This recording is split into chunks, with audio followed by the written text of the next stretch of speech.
NBA star Antawn Jamison just listed his 30-acre ranch for sale in North Carolina. Rob Zombie's 2-compound house in LA is for sale, and both of these places are awesome. Today we're talking about some of the top celebrity real estate headlines from the last couple weeks. Let's get into it. For our first story of the day, let's talk about Cameron Diaz. She's got a house for sale in LA that she's been trying to sell for a while. She just did a major price cut. The initial asking price was $17.8 million.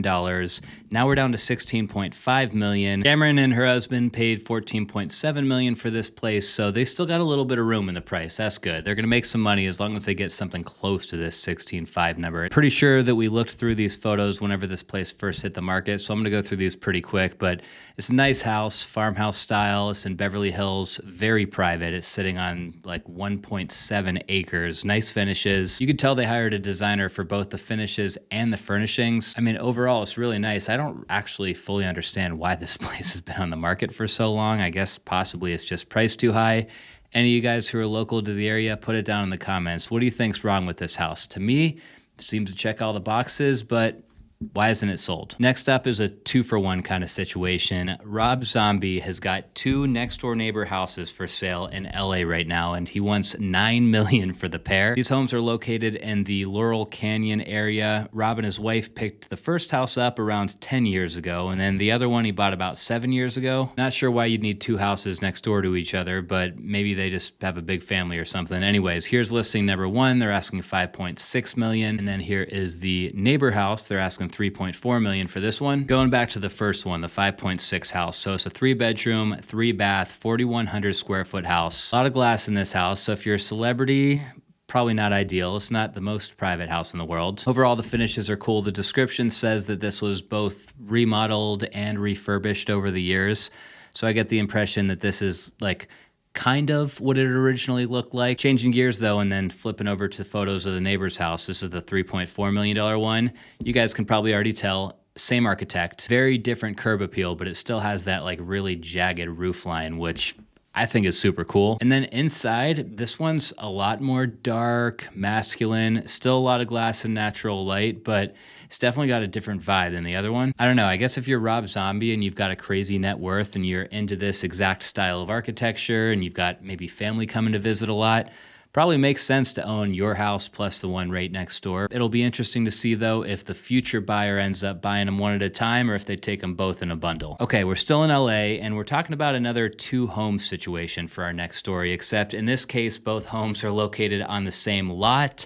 This is a live-work type property, and I just thought the listing was super cool, so I wanted to check it out together. The story here is a couple dropped $600,000 on this parcel about 5 years ago. At the time, it had an early 1900s bungalow on it, but then they went on to renovate that main house while also building a crazy modern ADU in the backyard. ADU is just a fancy way of saying guest house, but you see a lot of these in LA nowadays just because of the regulation on them. I'm actually gonna go kind of backwards on the photos because they start with the ADU since it's so cool, but this is what the house looks like from the street. So you got the old 1900s house here, then the new modern guest house in the backyard. But yeah, when you see the main house, you just would not expect somebody to put something like that in the backyard. They did a great job with the renovation though. This is what the main house looks like inside. And this is what that guest house looks like when you walk out your back door. It's a very industrial vibe. We got a lot of rusted steel and concrete, the crushed minus on the ground. Then check it out inside. Okay, so we've got a living area on that side.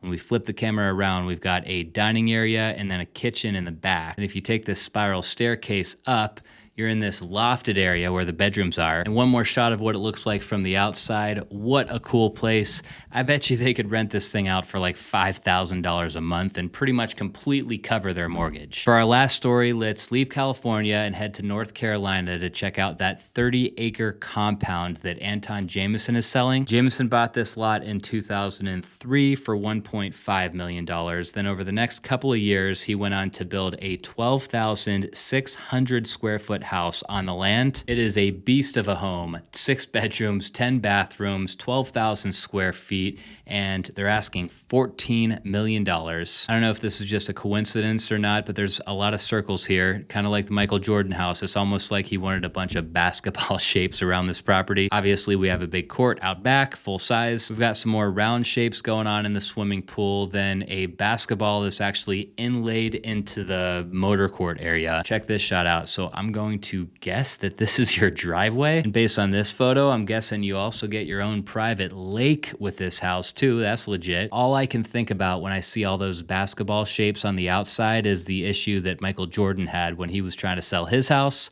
That was a very nice house, awesome house, but it was overbuilt for the neighborhood, and it ended up taking him like, I think it was 12 or 13 years to sell that place. He was overpriced for a while for sure, but still it took him forever to sell because the place was just so custom and built for him. I'm hoping that Antawn Jamison has more luck selling his house a little bit faster, but impressive listing for sure. That's a wrap for this week's episode, you guys. If you enjoyed it, remember I'm over here on the Estate Media YouTube channel every Monday, so hit the subscribe button down below before you go if you want to catch the next one. I'll see you then.